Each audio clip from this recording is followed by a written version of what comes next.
Good evening. This is Peter Helling with Dr. E. Michael Jones on the show that we call Israel. And I almost say it every show that we use the title Israel because people think of the nation in the Middle East, and I want people to think that Israel is Jesus and that the church is referred to as the Israel of God. If you're in Christ, you're in the true Israel. And sometimes you need to always question, when people use the word Israel, which one are they referring to? The true Israel or the carnal or earthly Israel? Mike just came back from the Middle East, and he's dealing with the nation of Israel over there. And he was in Iran, and he wrote an article, which I read the article, but my printer didn't the whole article. But just the first paragraph of this article, which will appear in Culture Wars, in the July-August issue of Culture Wars magazine. Okay, so just to give you a flavor of the article that he wrote there, and that hopefully with us tonight, I think it was a week, you were there, a week? Yeah. Okay, yeah. A week there. Shiraz is roughly 200 miles, how do you say it? Sir, how do they say it? Shiraz. Shiraz is roughly 200 miles west of the hottest place on Earth, the Lut Desert, where the temperatures have been measured at 159 degrees Fahrenheit. Having me speak in Shiraz was Hamed's idea. Josh Gabi is the flamboyant 25-year-old son of an Iranian diplomat who grew up in Tunisia and was, as a result, fluent in French and Arabic. His language ability allows him to network, and his network now throughout Iran and large parts of the West.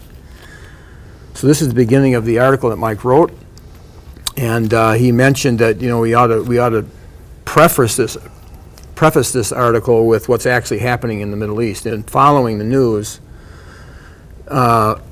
we have trouble in Iraq. The ISIS. Is trying to take over Baghdad, and these are the people that we train, and these are the people that were fighting what we call the dictator of Syria. So the people we train now looks like they're going against our interest in Iraq. So this happens all the time. Yeah, they even have a name for it. It's called blowback.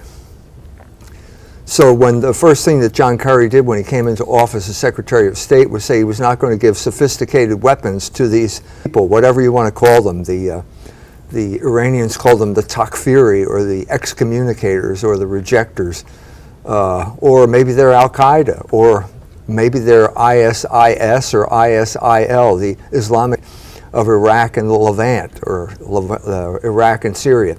Who knows who they are? They're just a group of people that got cobbled together to topple Hafez Assad in Syria, and now they're taking the weapons the United States and the Saudis have given them, and now they're marching in the opposite direction. And everybody's shocked at how quickly they are advancing. So part of the irony of history is they're marching on Baghdad. And the United States has its biggest embassy in the world in Baghdad, and it's in a place called the Green Zone. And now there are, 200 guards or security guards or whatever standing between the Takfiri and the Americans. It's not enough. So the real story is, the only hope that the Americans have now is the Iranian army, which will now come in from the east and basically save the government and save the Americans from the fate that these crazy liver-eating Takfiri Salaf have been inflicting on the rest of Iraq. Can I just backtrack a bit and just kind of give a context here? I mean, how is this relevant to this community? Because if we were talking about how good Notre Dame's football to be this coming fall, we would know that that's relevant. It's going to affect us economically. It's going to affect Notre Dame. It's going to affect where we live. How is this? Is this just an intellectual concern? There are a number of highly ranked football players in Iraq, and they were thinking of coming to Notre Dame, and now they're not coming. Is that relevant? Do we have relevance? Have we achieved relevance? Sure, you would have relevance. First, we have grace. Let me try and be a little serious here. Yeah. The immediate result is that the Takfiri, the radicals, the Al-Qaeda group from Syria, is now attacking oil refineries. This means that ExxonMobil has pulled out of Iraq. It's too dangerous to pump oil.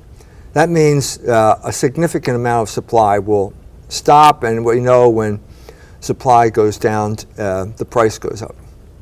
So the price of oil is going to go up. Depending on how serious it becomes, there are all sorts of derivatives that are keyed into future events on oil. We don't know how many. Nobody knows how many. But there are trillions of dollars of derivatives out there, which are basically insurance. If it really goes bad, if there's a significant drop, then people will want to cash in on those derivatives. There's no way that Wall Street can pay them off. It's got too many. It's like a bank that is way overextended in terms of amount of money in circulation, loans out as opposed to the money they can have to cover it. So it could cause a significant economic crisis. But what we're seeing more than that is the unraveling of the American empire. I think we've had nothing but bad news. Nothing but bad news. This whole misguided neoconservative, Israeli-inspired crusade in the Middle East under George Bush has backfired. It's blowback. The very people we were supporting are now turning against us and using our weapons to ready to kill Americans. Okay, but most people do not accept the term that we are an American empire. Can you break down the word American empire to break it down to where somebody? If we were a republic, we would have soldiers in New Jersey defending the Atlantic coast and soldiers in California defending the Pacific coast. An empire means that you've got places all over the world that you are controlling from one central country. That's what an empire is. It's always destructive. It destroys everything about civil life. The Roman Empire was an example of a place where it was involved in constant warfare, actually in many of the same places that the United States is involved in right now. Constant warfare leads to constant depletion of the treasury, which leads to a debasement of the currency, which leads to onerous taxes, which leads to the concentration of wealth into fewer and fewer hands through usury, and you end up with a totally dysfunctional country, empire, whatever you want to call it. Same thing has happened here. Now, the 4th of July is coming up, and we're gonna get all excited about how we came into being as a country. Patrick Henry did not go to the Constitutional Convention, and he said, "I smell a rat," and he said it was for my understanding, it was for the building of an empire, and he didn't want to be part of that. Well, Benjamin Franklin, when he walked out of the Constitutional Convention, he was asked on the street, "What kind of government do we have?" And he said, "A republic if you can keep it." But the John Wesleys of the day thought a republic was dangerous. What are the of our type of republic that's now, those principles have led us to where we're at now? A republic is, let's say, the nation governed in the interest of the nation. Yeah, but what happened? I mean, what happened? Either we had good principles in the beginning, we were hijacked, or what? How come we're imploding? Is it just accidental? We had good foundation, the principle? No, it was rotten at the beginning, but it wasn't as rotten as it is now. The main problem at the beginning was that the United States was created by creditors. It's government of the creditors, by the creditors, and for the creditors. Creditors are the people who can lend money. The overwhelming majority of the people are debtors, not creditors. But in your article that I read, and when you were there giving talks in Iran just a week ago or so, the issues that seemed to come up were the women in the home. You're talking basics. And birth control is the biggest issue facing Iran right now. But the birth control was causing the women to basically get rebellious. I mean, In other words, it was upsetting their culture. It was the role. Right. They call it role, gender ideology, or Yeah, well, that's what the Polish bishop. They issued a pastoral letter in January, largely based on my book Libido Dominandi, in which they lump everything: gay marriage, sex education, pornography, all of this stuff is lumped together in their term called gender ideology. And basically, what I explained is that it's all of the sexual liberation is a form of political control. That was the speech I gave in Tehran almost 2 years ago. Connection between sexual immorality, the people losing control sexually, and then the roles changing from the traditional Christian roles, even Muslim Christian role, where the woman has a role like Sarah and Abraham. They were kind of fixed roles. The man was the head of the home, and the woman, and now it's changed. And that's what they're seeing. Well, you're saying sexual liberation is What's the essential. connection between the two? The change roles and then the sexual liberation. The sexual liberation is the engine that drags all this other stuff behind it. So basically, you are given the illusion that you can find sexual fulfillment outside of the channels established by God, namely in the family, where sexuality is ordained for the procreation of children. And you think you have these desires, you want to act on these desires, and suddenly there are people who appear who will facilitate this type of thing and give you the that you're free because you're acting on your illicit desires, but really are using this to control you. Because once you go against reason, you lose control of your own life, and people can manipulate your passions and control you from the outside. That's the basic premise of Libido Dominandi, the book I wrote about sexual liberation and political control. So there is a connection between the sin of Adam and Eve. It was the forbidden fruit, and they were thinking they were going to get freedom. You'd be as gods. Right. And they were a type of sense. They were created by God. They were to till. Adam was to till the garden. The word till is where the Hebrew word for ibar, for slave. So there was a sense that he was God's servant. Right. And here's the temptation. To be like God. You can become I think there's a parallel. We were subjects to the king. Oh no, there's going to be no more such a thing. So America represented. Well, there's no question that Satan was a prominent symbol of revolutionary activity. I mean, when Shelley wrote his manifesto for the Irish to have them rise up in rebellion, he quoted Milton. And basically, this is Milton putting words in Satan's mouth, saying, "Arise, awake, or be fallen." This is after the angels have fallen; they've been condemned to hell. Where he says, "Better to reign in hell than to serve in heaven." That's satanic, and the satanic appeal to revolution is obvious. Well, look at Satan was the first revolutionary. What are the mottos of the states, like New Hampshire? Live free or die. I mean, there's a. So, are you saying that America is satanic? Is that what you're saying? Well, hold it here. I want to get this down so that let me. The public and the South Bend public know exactly where you stand. Well, I respect my elders, and I respect people that go. John Wesley founded the Methodist Church here. There's 48 Methodist churches. I think you're evading the question. No, I'm answering it. But just give me. John Wesley founded the Methodist Church, which became I don't know what it is now, but for a long period of time, the largest church in America. There's 48 Methodist churches in South Bend, the largest. His successor was John Fletcher. And he wrote this book in 1777. It's called American Patriotism, Farther Confronted with Reason, Scripture, and the Constitution. Observations on the dangerous politics taught by Mr. Evans and Dr. Price with a scriptural plea for the revolted colonies. And he goes through and he quotes out of Milton, and he says basically the principles that the Americans are founding their republic on are the same principles that Lucifer argued for to get 1/3 of the angels. Rise, awake, or be forever fallen.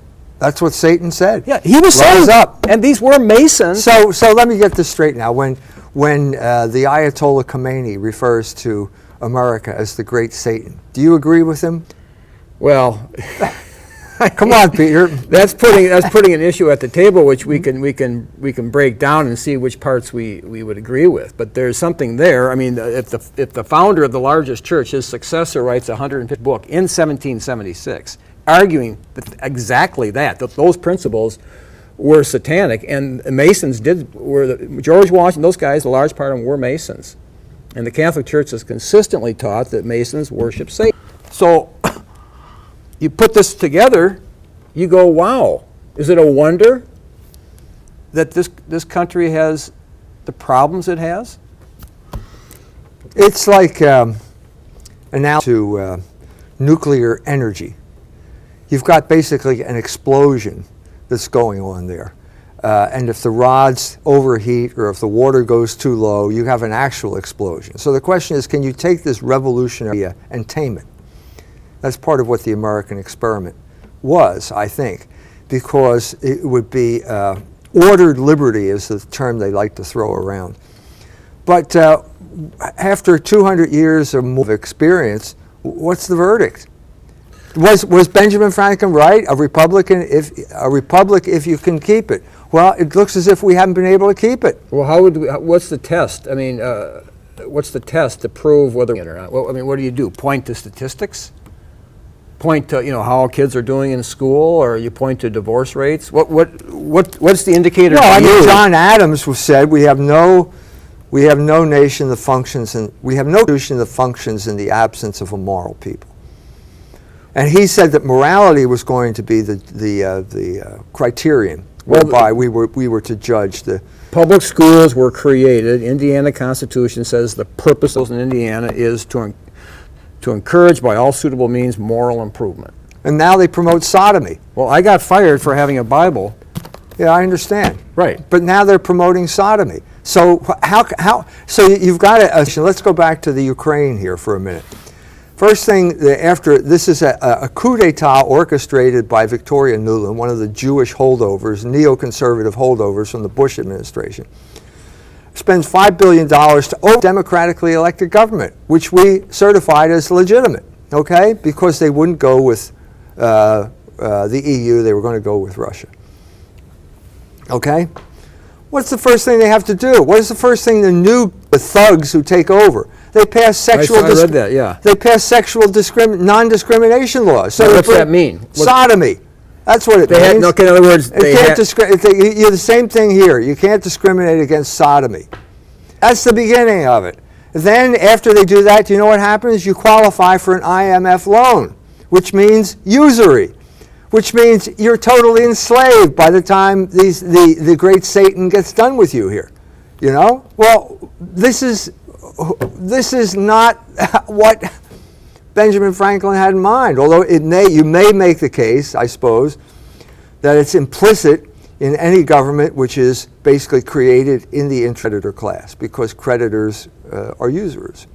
Now, the relevance of what we're talking about is relevant to your trip to Iran, because basically these are the ideas that we're talking right here is what you were talking about. Well, yeah, I mean, I was scheduled to talk about riba, and which is their word for usury, and mercy, and the Merchant of Venice. But it turns out that the conference, it wouldn't have worked. So I had extemporaneous speeches, and then I got to talk to a group called the Basiji, who were created as a sort of auxiliary of the Republican Guard to support them at their headquarters in Tehran. And they just, they asked me, what do you think? What's the big issue? I said, it's birth control. The big issue right now is birth control in Iran. When the birth control has dimensions to it. When people hear birth control, break it down. The difference between us, this is a battle that was lost in America. The Catholics fought that battle and they lost. We're talking, the Catholics, in the 1930s, won the birth control battle. When Monsignor Ryan went toe with Margaret Sanger before the American Congress, and the American Congress voted not to get involved in birth control. They're not going to subsidize birth control. Now it's basically a civil religion, You got groups that promote it as part of their religious observance. But over there, it's still a contest. Because in 1979, when the Iranians had their revolution against the Shah, and overthrew the Shah and overthrew the American influence there, they destroyed their movie theaters and they burned down their birth control clinics. And for 10 years, after 10 years, they had a birth rate of 3.5, which is big, which is huge. And then for some strange reason, after the Ayatollah Khomeini, the new Ayatollah comes in and he allows birth control in. and what you had was a precipitous drop in fertility to half of what it was, 1.7, and that's below replacement rate. But it wasn't just that, because your articles indicate that this so emboldened the women. Well, let's not put the cart before the horse here. Once you allow birth control, once you allow these devices, you're going to create a feminist fifth column. And that's what happened over this period of time. So from 89, let's say to 2009, this feminist column grew and grew, and they're subversives, and they were being deliberately promoted by NGOs funded by the CIA. But I think what's interesting, at least for me, is why is that? Why that happened?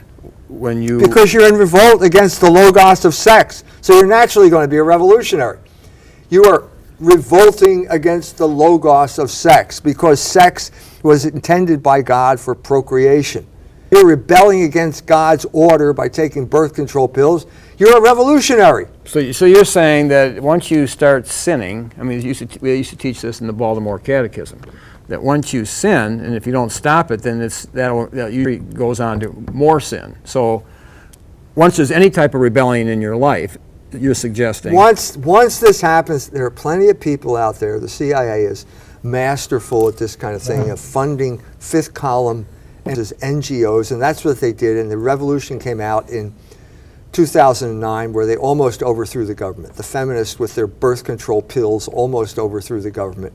But the revolution prevailed. But now they're crisis point because they don't really understand how to deal with birth control. They don't understand it. Do you think that they've been westernized, like movies? And I'm telling you, westernized? Yeah, you can tell. You can look. You can see it on the street. The preferred mode of dress is the chador, which is basically this black robe that you wear, and this is about all that's exposed, you know. And there are people who are kind of moderately against the chador, and they wear the hijab, which is basically the head covering, and they wear something that looks like an airline stewardess's uniform. And then there are the westernizers. At the airport, these are the Iranian women who bleach blonde, okay, and the hijab is about as far back on your head as you dare, you know. And now there are all these websites where there are Iranian women taking off the hijab on camera. Deliberate provocation. And right now, after the Ahmadinejad government was replaced by the Rouhani government, Rouhani is determined to reach an agreement with the West because he wants to end the sanctions. So the question is, what are you willing to guys?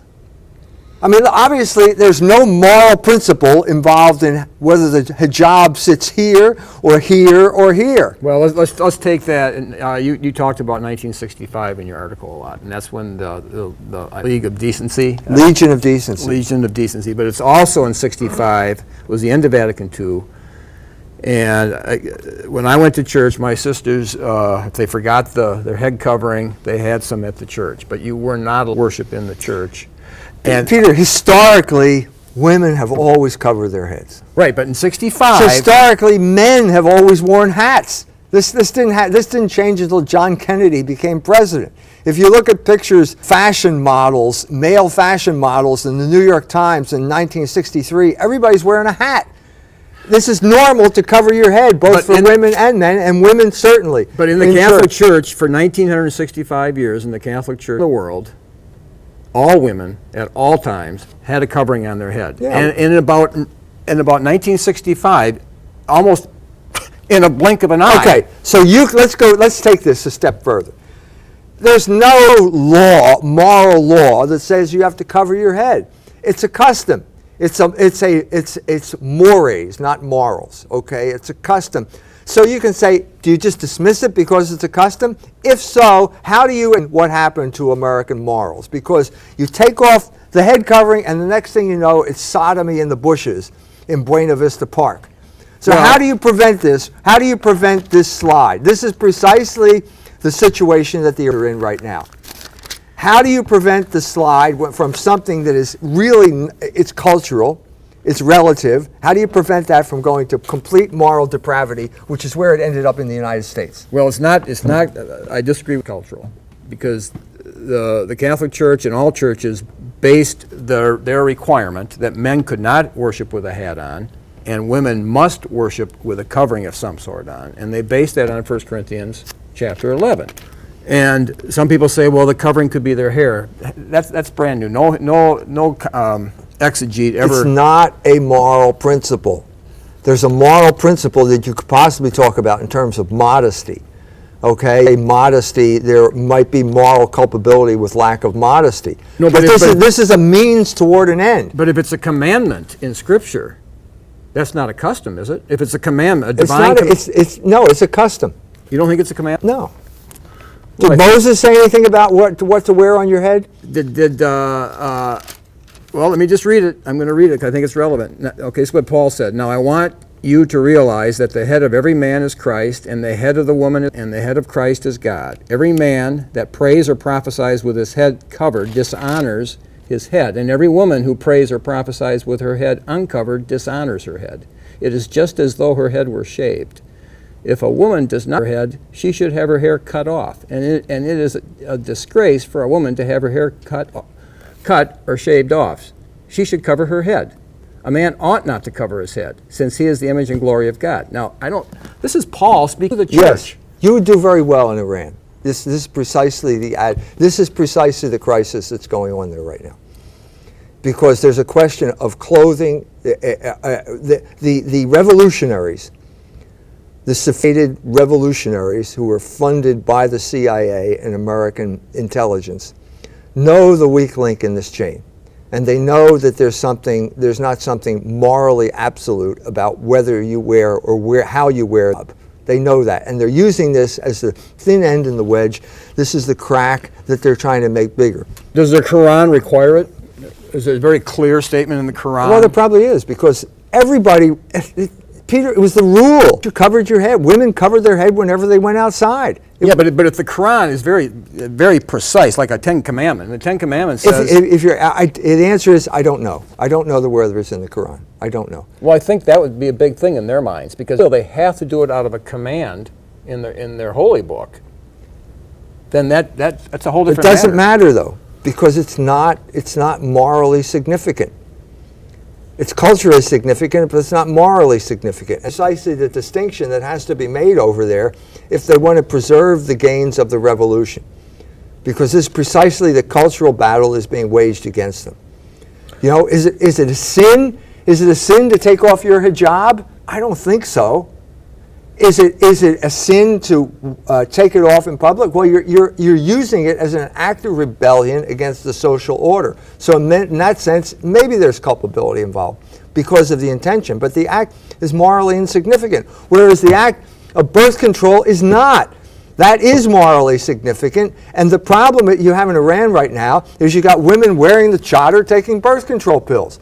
And that's a contradiction. But I think confusion there, because they would argue that there's no direct command that says you can't use birth control. Yet I see a direct command. That's right. I see a direct command that you must. That's why women must have a covering on the head. That's right. That's why you're a fundamentalist, and you're not a Catholic. You used to be, but now this is fundamentalism. You're taking a sola scriptura approach that is distorting the reality of the situation. Well, it'd be like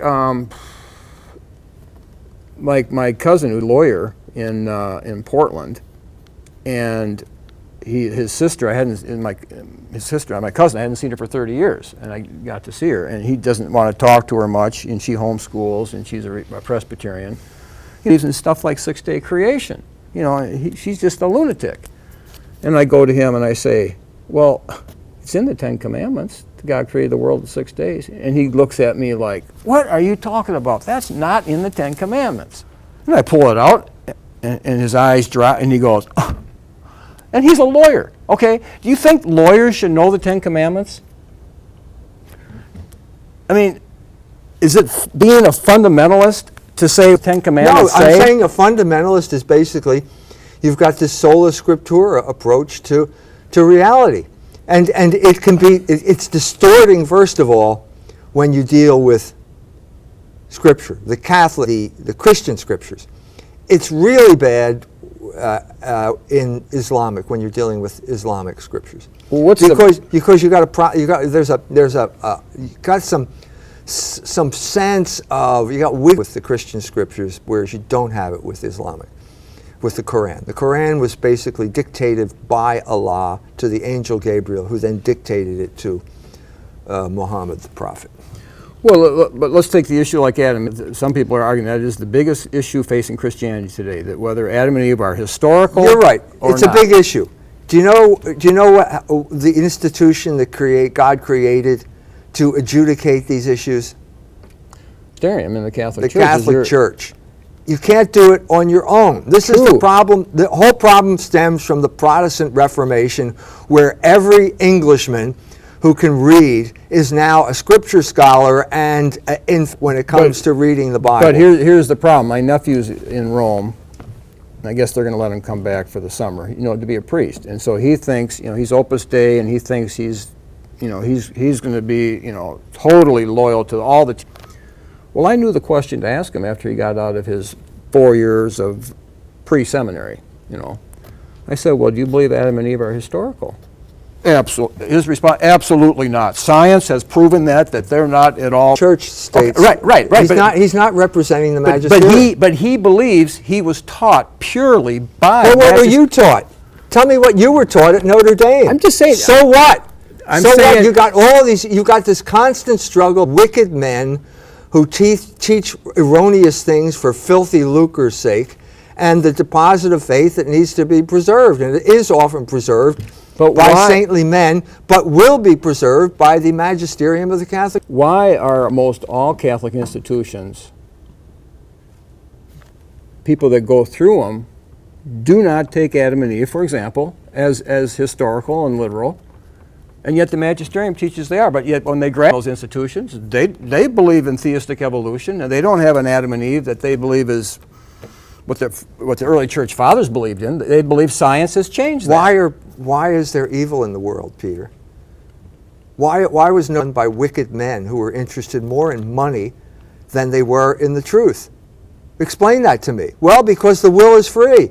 I mean, Father Hesburgh was more interested in money than he was in the truth or the Catholic faith. And Notre Dame is a limit to people who think that money is the most important thing in the world.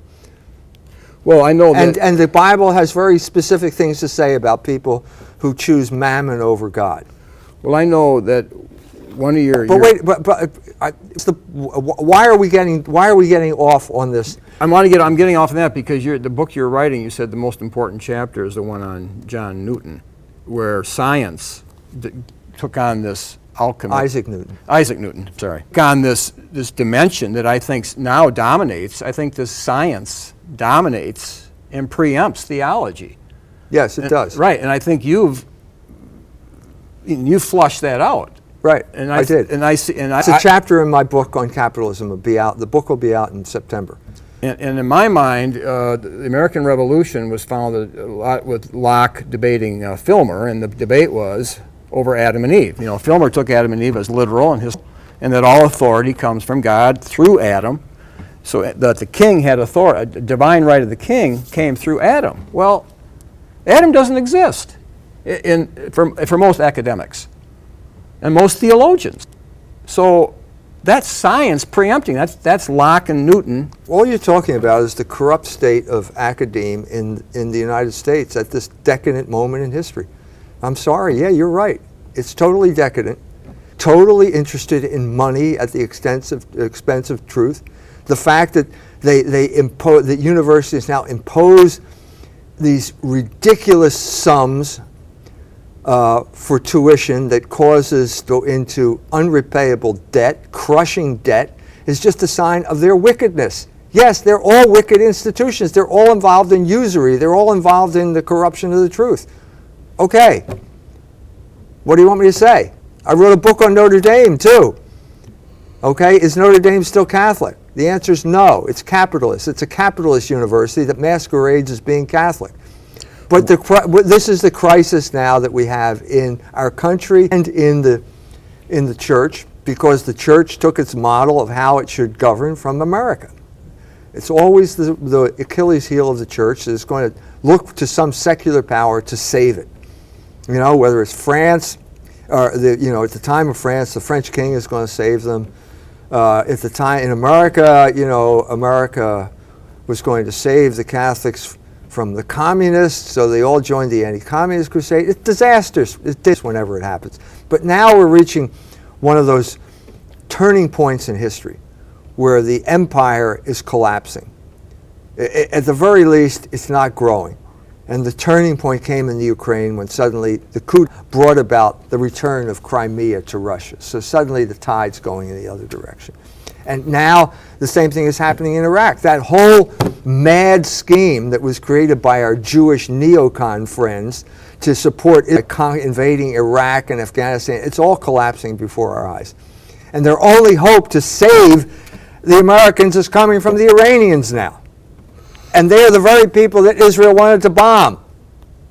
So this is what we would call the cunning of reason. You're seeing the working out of God's plan triumphing over the intentions of wicked men like George Bush and Dick Cheney and Donald Rumsfeld and Victoria Nuland. I could go a whole list of people whose schemes are being reversed by God's power right now. Where do you think the good people are in this country? Where's the good? It's good every place. Right, but where is there an institution? The institutions are all, but the people are all good. Not all good. I mean, the people, the only battle worth fighting at this point is the battle for the Catholic Church. Because there's a guarantee that this institution will not be guaranteed from Jesus Christ himself. Where is the strength of the Catholic Church in this country, you think, right now? It's not strong in this country. But where is it? Where could it be strong? Or where in Poland. Is it? Poland's a good example because they just did that. They finally woke up to how gender ideology works to corrupt the nation. Poland is a group of people who have ethnic solidarity. They have a strong Catholic faith. They've suffered persecution and they're strong. They were part of the revolution in 1979, the twin revolutions against materialism. The Ayatollah in Iran in February, and then John Paul II shows up in Warsaw in June and says Mass public square in an officially atheistic communistic country. And that was the beginning of this motion of history of liberation from the twin evil materialist hegemons at that point, the United States and the Soviet Union. Soviet Union collapsed, and now we're seeing demise of the American empire. But if the leadership, let's say ideally, let's say they started listening to what you were saying, the leadership, and started saying, Mike, you're right, I think I need to make some changes. Is that possible? I mean, could the leadership... It happened in Poland. It did happen in Poland. What are some things... It was my book that caused that was instrumental in having the light bulb go on and understand how this whole project of sexual liberation is not political control. This whole business, all this stuff, gay marriage, you name it, it's all a way of controlling people, distracting people, redefining freedom. Freedom is now defined as your ability to engage in deviant sexual behavior. That's what freedom is in this country. There's no question. And that's a formula for total control. Well, that was a definition of freedom that Wesley pointed out when he was writing pamphlets trying to persuade Americans not to be deceived back in 1776. He says the freedom they're arguing for is a freedom from God's law. Right, which is slavery, then. which is the same thing as slavery. Right, and then Wesley was pleading... There is no freedom from God's law because we are creatures of God according to his logos, and we're only free when we operate according to his logos. Any other time, whenever we're in rebellion against his logos, his order, his reason, we're enslaved.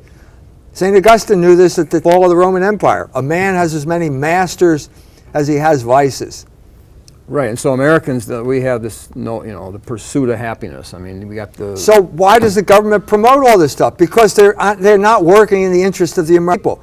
Their job is to enslave the American people in the interest of the people who pay their political contributions.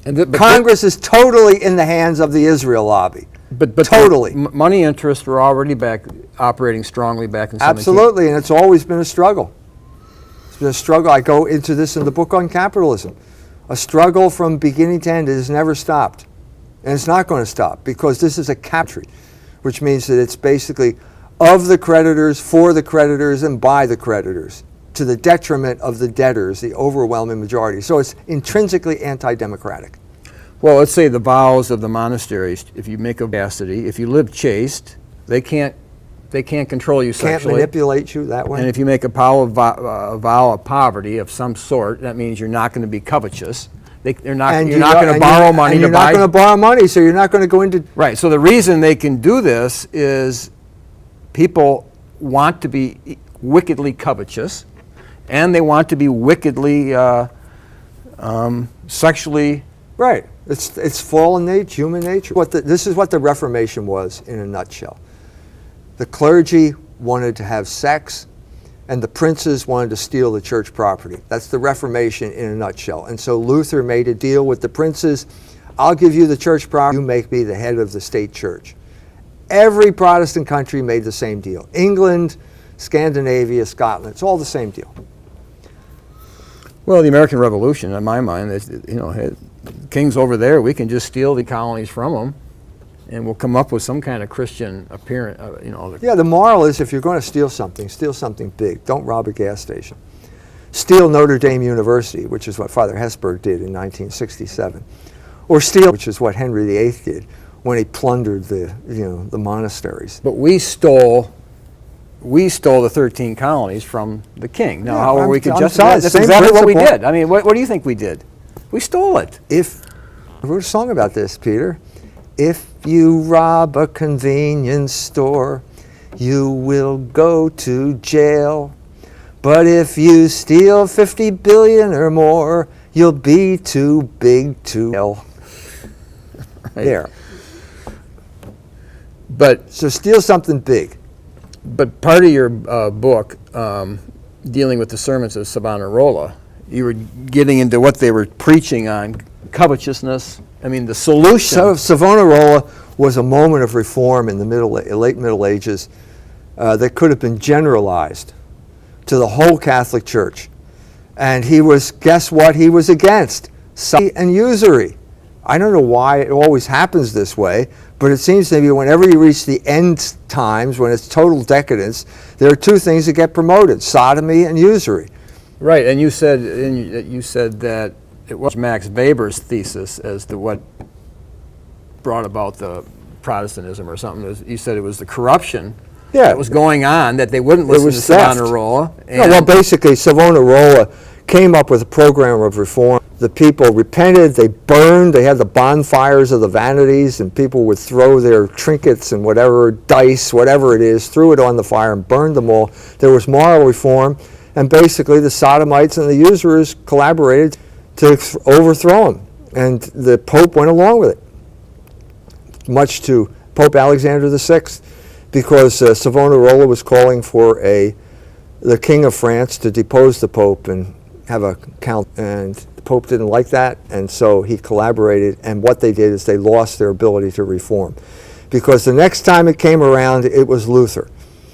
But they had a chance to reform. That was 20 years later, yeah, it was 20 years later, and it was Luther's time, and Luther broke the unity of Christendom, and by doing that, he destroyed the police power that the church had, and there were enclaves of usury that got established, enclaves of capitalism, namely England and Holland.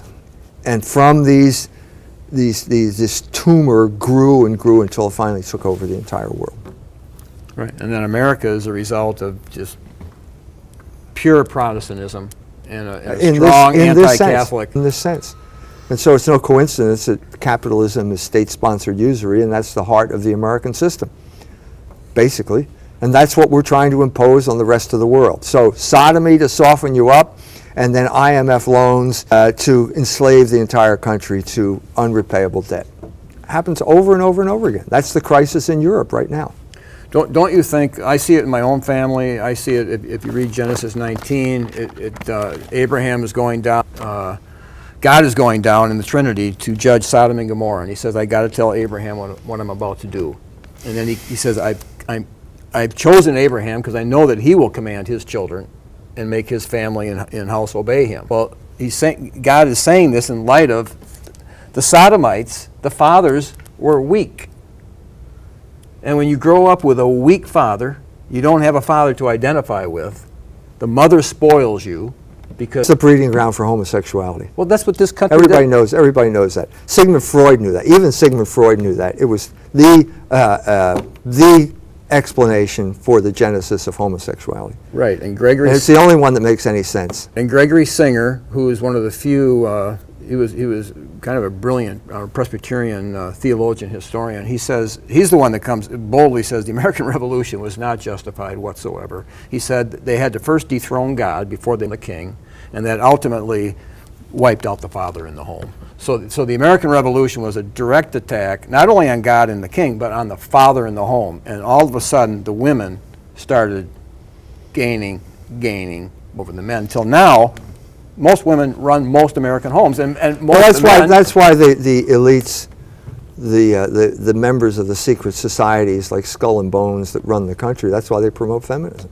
Feminism weakens ethnic groups. That's why the first thing that Paul Wolfowitz did after the conquest of Iraq was to go over there and throw money around to create groups of feminists, because he knew feminism was for conquered peoples, to keep them conquered. Did it.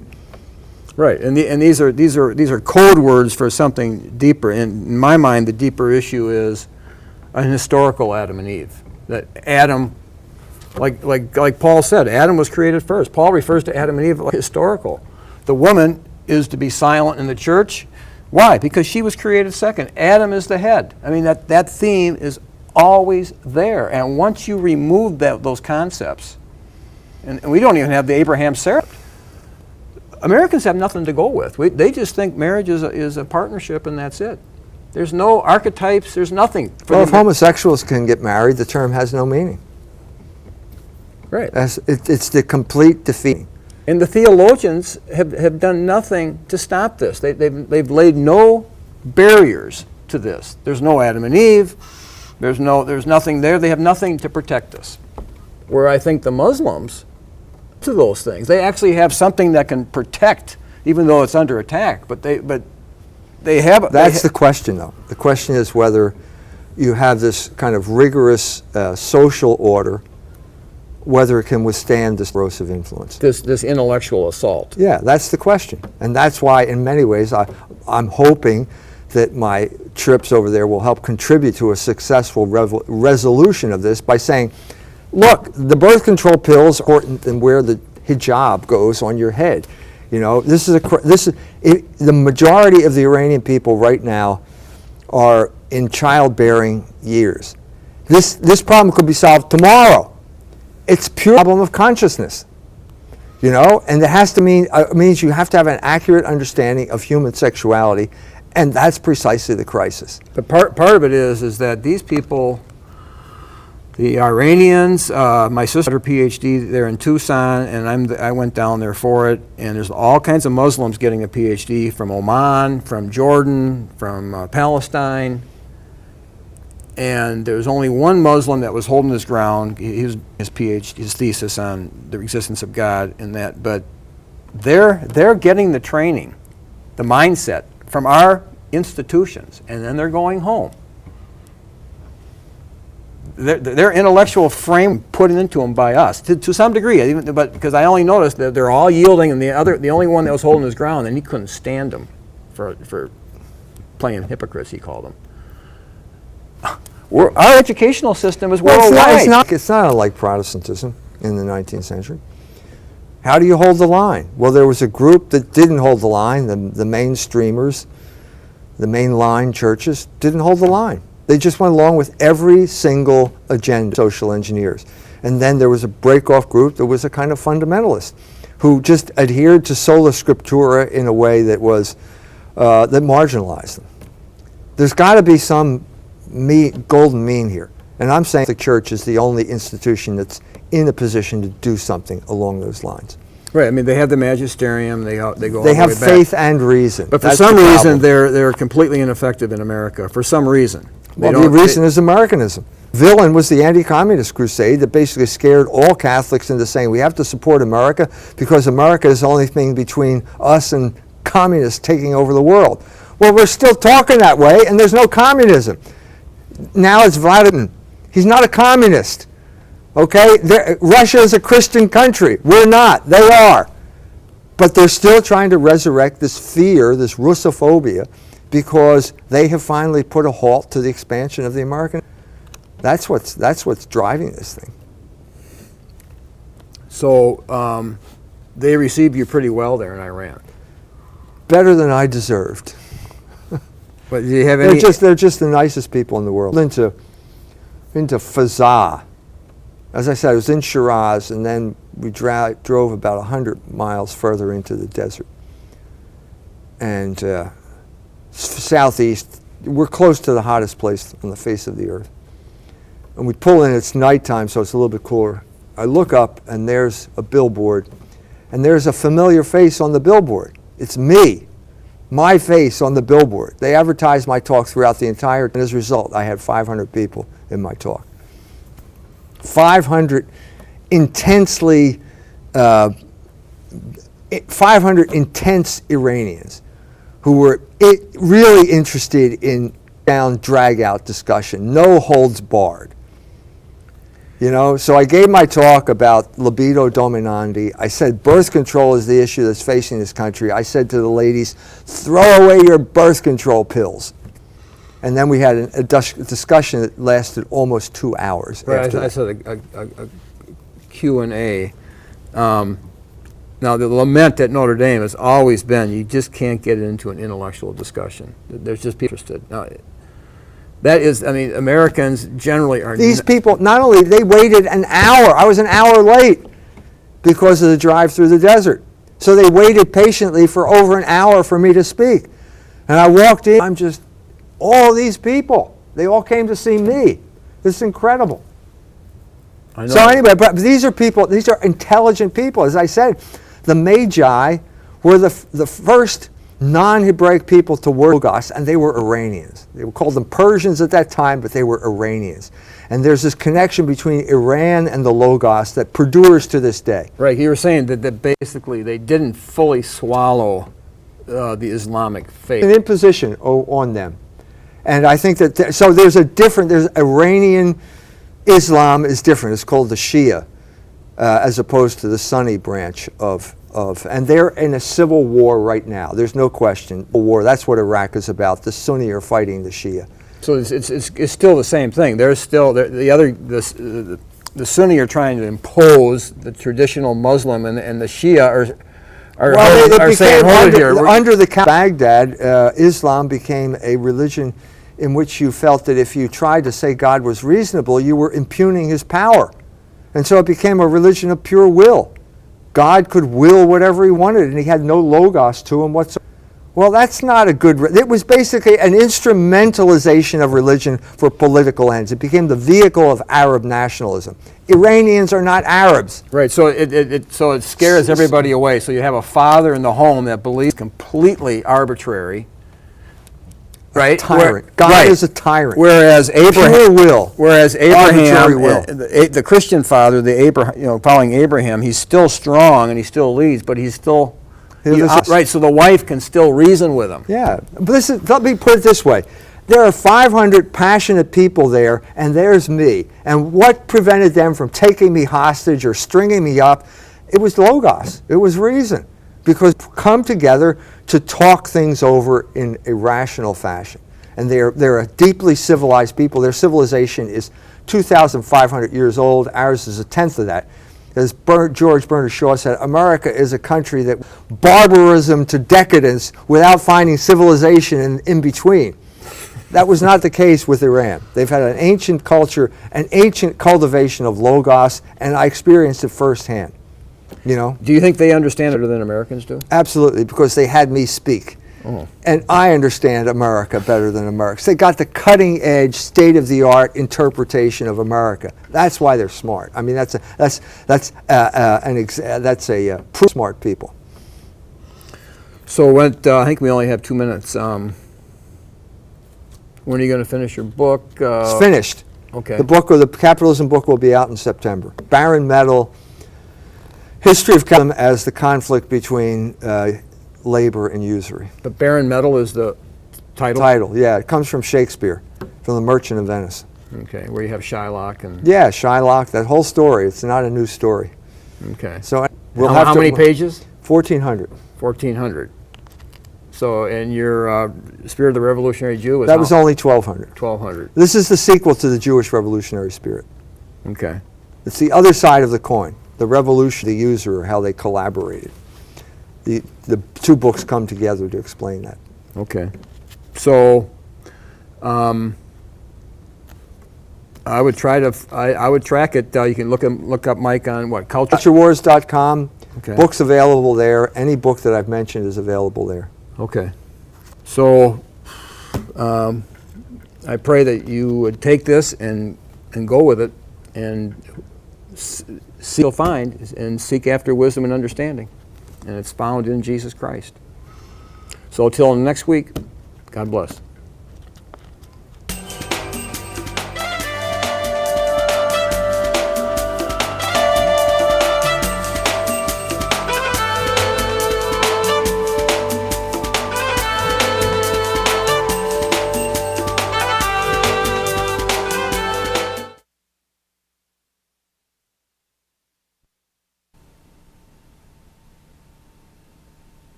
Considered a safe house. If a young woman herself with an opportunity to escape, where would you encourage those young women to go? That's a great question. I guess I would say that both of those sound like great options if you know where they are. Fortunately, what I have read about is that sometimes someone will run away and they'll just be returned back. You know, they'll find a policeman, you know, and this is especially, I've read about this in, for example, the Middle East.